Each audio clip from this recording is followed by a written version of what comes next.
Brava, brava. Io sono Mr. Rocco, lo sapevi? Sì, Bene, tu sei l'aspirante Miss numero 61. 61. Nome è un numero che ti piace, come lo vedi? Fortunato Normale. X. Sì.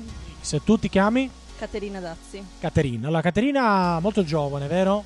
15 anni. 15 anni, già fatti? No, No, da fare. a dicembre. A dicembre, periodo più bello dell'anno. Esattamente quando? Il 10. Il 10 dicembre, quindi tu un periodo meraviglioso quello di dicembre. Tra Natale, San Nicolò, il compleanno. Sì. Ti fanno un regalo unico o... No, pretendo 2 regali. Perché Brava, è chiaro.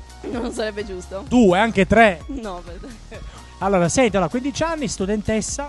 sì, vado allo scientifico, al liceo Oberdan. Scuola, mi dicono, molto difficile, eh? Non è una passeggiata. Com'è andata? Liscia con la media del 7. Perfetto, questo è importante, quindi hai dato soddisfazione a casa. Sì. Perfetto, allora, senti, adesso ti godi l'estate, ti sei iscritta a Miss Topolini, brava. Come mai? Mi sono fatta trasportare dalla mia amica Linda e poi sentivo amici e amiche parlare, quindi Ho capito, tu sei una ragazza molto timida. no, Cioè, cos'è che ti intimorisce? La telecamera o Leo Bugatto dietro la telecamera? la telecamera. La telecamera, ho capito.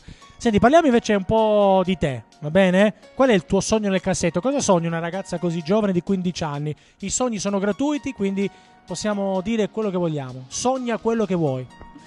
Poter viaggiare sempre, ogni anno, ogni minuto della mia vita. Quindi tutto il mondo. Sì, C'è un viaggio che proprio ti piacerebbe fare in particolar modo? a New York con mia sorella. La sorellina. Ha 2 anni in più. Ho capito. Interessante. No, scherzo, no. Bello però, eh. Sai che bella esperienza sarebbe tra sorelle? Sì, Non è una cosa impossibile, anzi, lo farai sicuramente. spero di sì. Ma sì che lo farai, tranquilla. Allora, senti, ben arrivata. Grazie. Sono molto contento che ti sei iscritto, soprattutto voi giovani che vi mettete già in discussione. Sembro quasi serio adesso, eh?